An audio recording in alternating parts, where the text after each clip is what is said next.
Hey, what's up guys? This is Diesel with Game Over Gaming, and today we're going to be talking about flag carrying as a Blood Death Knight.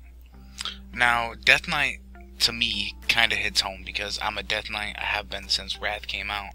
Love the class, love everything about it. And there's a lot of bad stipulation that comes with Death Knights as far as like just being terrible players and having really bad gameplay. And I think probably a good phrase that kind of sums this up is that not every Death Knight is an idiot, but every idiot has a Death Knight, if that makes any sense at all. And this is something that I want to change. I mean, I love Death Knights. I don't want any bad stipulation with them. And whenever I see a Death Knight, I want to see somebody kicking ass. So I'm going to make a guide today, and I'm going to be talking about the little finer finesses about Death Knights that really help you go from somebody who doesn't know your class to somebody who knows kind of the ins and outs about the little finer things that that you really wouldn't touch on unless someone showed you how, or unless you really put a lot of effort into learning. Because Death Knights are one of those classes where you could take from like 55 to 85 without really knowing much about the class at all. Especially if you leveled as Blood, you could just AoE tank, you know, like the mobs or something all the way up and never have to know anything. And then even when you hit 85, if you wanted to raid, you could just get like the CLCDK add-on, and that will tell you everything that you need to hit. Right there. All you need to do is just have your main spells on your bars. That's it. You validated a raid spot. Congratulations. And, I mean, that's not how I want Death Knights to be. That's not how I play my Death Knight. That's not how I see Death Knights being played. That's not how I want you to play it. So, let's focus on stepping out of the box and upping our gameplay. Alright guys, I just wanted to talk with you briefly about the abilities that we have and what to use. First one I'm going to talk about is Bone Shield. 1 minute cooldown, gives you 6 charges. You take 20% less damage, deal 2% more damage, and move about 15% faster. Obviously, that's helpful in all around. Death and Decay doesn't really do much. I try to use it to pop out rogues, but honestly, it doesn't really work all that much. But it's nice to have. Trinket. This is just all of my abilities together, and I'll show you what this is. Take a look here. Bam! Blood Fury, Horn of Winter, Pillar of Frost. Even if they're not in the correct spec, it'll just go down to the next one. So basically pops every cooldown that I have at once. That isn't like, you know, blood related necessarily. Death Grip. There's a lot of perfect examples where you can use this. Like, see, if you're still running forward, like if you're running up a ramp, when you hit Death Grip, they Death Grip you to where they were the moment you casted it. So, like, let's say if you had an enemy that was ahead of you that was running for the flag, and you were running trying to cap it, you could Death Grip them back to you, Chains of Ice them, and then they would technically be behind you, and frozen in place from, you know, the Chains of Ice, leaving you, you know, to get that cap and win. Deathback. This just sacrifices your minion for 25% of your maximum health. Pretty sweet. Dark Simulacrum. Honestly, I like to try to place this on healers, and enemy healers that I'm running past, just to get a free heal. You know, it's always good. Powered Rune Weapon just resets all of your runes. It's great to have in a situation where you're taking a lot of damage and you need to get some extra death strikes. Outbreak. Now, why I like Outbreak is because it also pumps out Blood Plague, and when you hit Blood Plague, you also get the 10% reduced physical damage. That comes from, where do you come from? Right there. Scarlet Fever. Causes your Blood Plague to affect enemies with Scarlet Fever, reducing their physical damage by 10%. That's huge. Huge, especially on warriors and rogues. Okay. Pestilence, obviously this spreads it. I like to use it just because it spreads the Scarlet Fever and like the 10% physical reduced buff. Blood Boil, I like to use it just to try to pop out rogues. It never works, but I have it there anyway. Chains of Ice, I have this instead of Icy Touch, just because it still applies Frost Fever, which is essentially what I'd use Icy Touch for anyway, but this also is a slow. So if you're trying to keep somebody away from the flag, or you're trying to keep, you know, the enemy off you or your healers, it's a really good spell to have. Plague Strike, nothing to work besides the fact that it adds Blood Plague and Scarlet Fever, which is the actual 10% debuff. Rune Strike, just a heavy hitting ability, just requires runic power. So if you don't need it for heals, or if you're not pulling it to use it for Lichborn, it's a heavy hitter. Death Strike. It does a lot of damage, but the reason why you necessarily want to take this is because of Blood Shield, and because of the fact that it heals you. So pop both of your diseases up on the target, and then hit Death Strike just to get the heal and the blood shield going, which is a shield that gets put on you that just reduces damage based on, you know, based on however much it healed for. Necrotic Strike. I just like to use this to kind of shut down healers, make them think they're safe because they're not at a low health point, but then by the point they get to it, they can't do anything because all their heals just go into feeding Necrotic Strike. This is just Vampiric Blood and Rune Tap put together. Let me show you. Alright, so there you go. Bam! Vampiric Blood is an ability that increases our health, or you can actually glyph it to where you don't benefit from health, but you benefit from improved healing. You get like additional healing from it.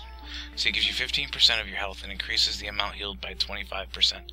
And you can also glyph this to give you more increased healing, but to get rid of the 15% maximum health. Okay. Anti-magic shell, obviously that's self-explanatory. In most cases, I just like to use it if I'm charging straight past like a mage, or anybody that I know has like a spell-based CC. This, I try to hold this for in a situation where I'm seriously going to die, like my healer's being CC'd, and there's like 3 of them on me.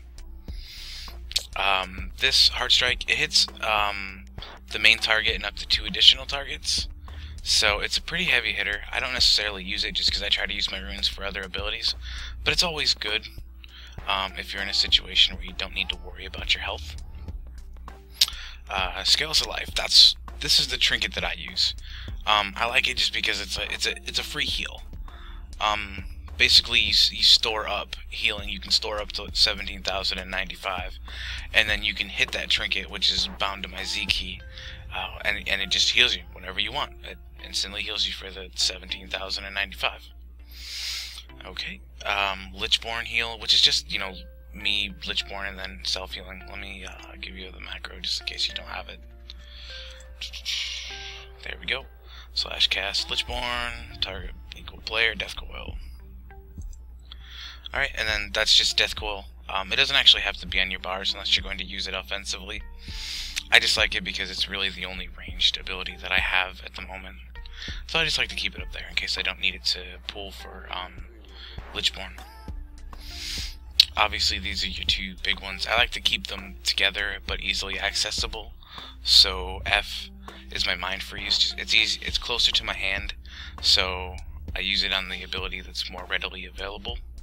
And then G, which is right to the right of it, is set up for Strangulate. Obviously this is calling your pet. Normally you'd only use them in a situation where you're just going to sacrifice them for the health. And then this is Rune Tap. I don't have these guys bind because I don't necessarily use them by themselves. Like, instead of Rune Tap, I have Vampiric Blood and Rune Tap, which, if I need to heal, normally I'll just use Vampiric Blood and then Rune Tap instead of that. But just in case it's by itself and I just maybe want to heal it, I just have it there. Alright guys, so let me hop right into the next section.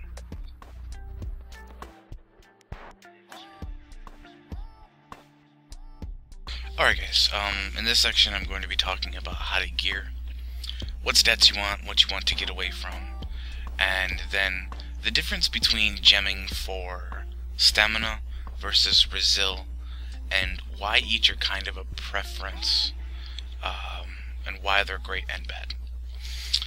So as far as your secondary stats go, you can't really do anything with Resil, but if you're getting PvP gear, it has it on it, so just obviously you're getting stamina, strength, and Resil gear. But the things that we can reforge, you know, the Mastery, Haste, and the Crit. Mastery is king, Haste is a short second, and Crit is garbage.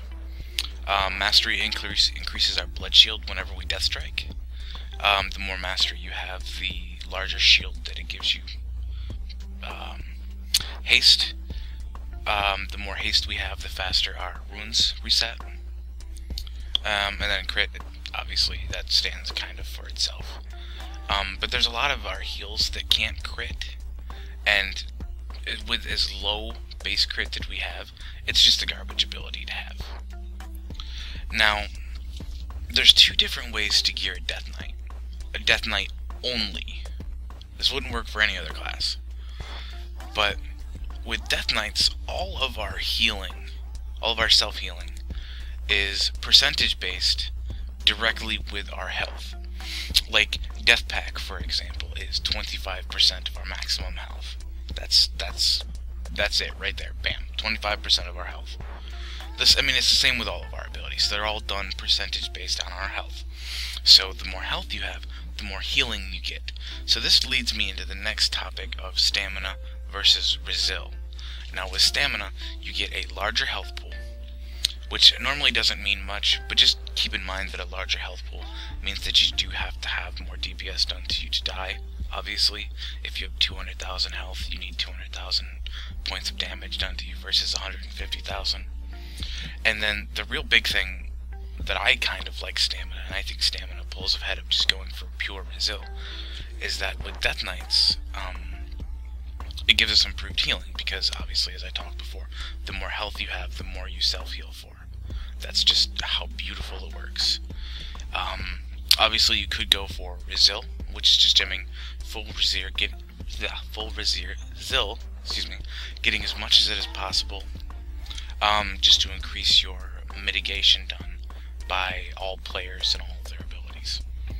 But honestly, I think that when you look at it, if you combined 20% mitigation versus having like 20% additional health and then like 50% additional healing, I really think stamina kind of pulls out in this one, especially if your healers aren't necessarily really strong, or if you also BG, where, 9 times out of 10 chances are you're not going to get a healer in the BG, and if you do, chances are he's going to be fuck all garbage and just run wherever he wants to because he's a healer.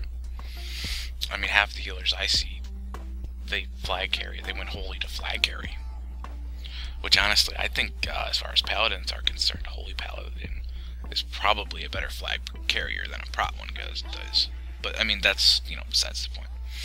So, stamina versus Resil. Honestly, I prefer stamina just because of the logic that I meant earlier. Resil might be the choice you want to go. Maybe you have really strong healers and you just want to help them out by reducing the damage that's incoming from players. It's seriously all completely preference and how your group's makeup generally turn out to be. There's no wrong way to go, there's no correct way to go. And honestly, if anybody gives you any shit for going pure stamina, then they just really don't know the ins and outs of Death Knights, or they're just following the typical stigma of, oh, you jump stam, so you must be bad, which is kind of like how it works in PvE.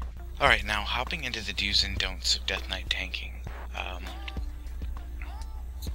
There's a lot of little things that make a huge difference. Like, to give you an example of this, let's say you're in your base with the flag, waiting for them to return our flag so that we can cap, and you're about to get overrun. Now, don't stand there and try to fight. It won't work. They're going to CC the healer and kill you. You need to run. You need to break line of sight. Like in Twin Peaks, for example, if I'm standing on the flag and I see a bunch coming for me, I'll pop water walking or Path of Frost, and I'll just walk right across the water and just do a complete 180 back into the base. They've either seen me and tried to chase me and can't catch me because they don't have water walking, or they haven't seen me and it gives me a chance to run away to avoid a death. If you're standing in the flag base and there is a physical damage type player, like a warrior, for example, first thing you need to do is Scourge Strike, so you can give Scarlet Fever, reduce the damage. The next thing you want to do is just to get Frost Fever, so that you can Death Strike and get more damage and more healing. That's if they're going for you. If they're going for a healer, nah, we don't care, just let the healers die. What you want to do is, you still kind of want to keep the same rotation. You still want to get Scourge Strike so they can't hit, so they hit the healer with 10% less damage. But then you just kind of want to keep him off the healer as best as possible, either with Death Gripping when available, and also spamming chains when available, and then also trying to DPS him down. I know it's probably not going to work, and if it does, it's going to take forever. The important thing to do first is to keep him off of your healer. Second most important thing is to kill him. When you're facing a spell caster, like a mage, for example, first thing you want to do is you want to put Dark Simulacrum on them, just because 9 times out of 10, first thing he's going to do is use some type of CC based spell or something really heavy hitting, and it's going to make you giggle whenever you can polymorph a mage. Let's just be real.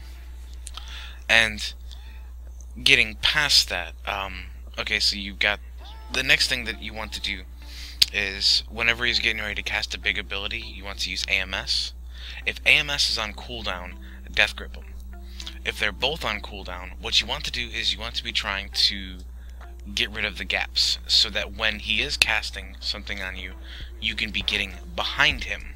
Just because if he's behind you, he can't cast anything on you. It's damage that doesn't need to be healed up, damage that isn't dealt. Great success.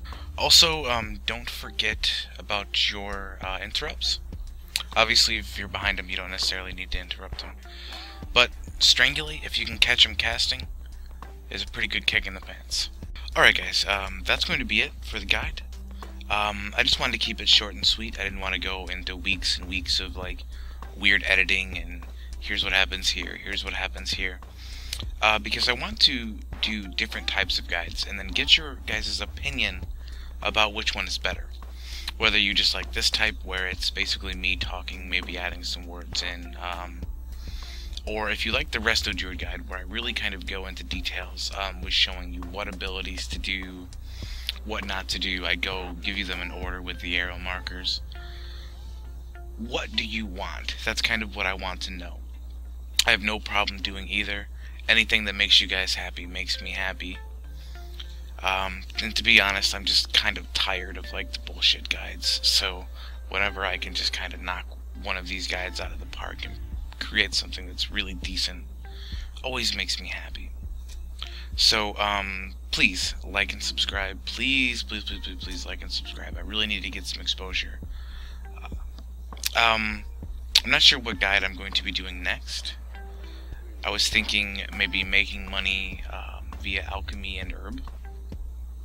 How to make money, how to do it effectively, where to farm, yada yada.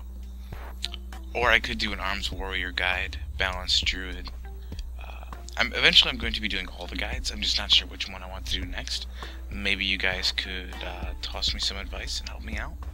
And also tell me what you like in the videos, tell me what you don't like, so I know what I need to focus on more and what I need to focus on less.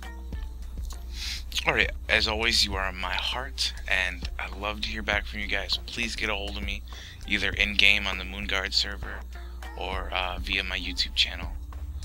Thanks, guys.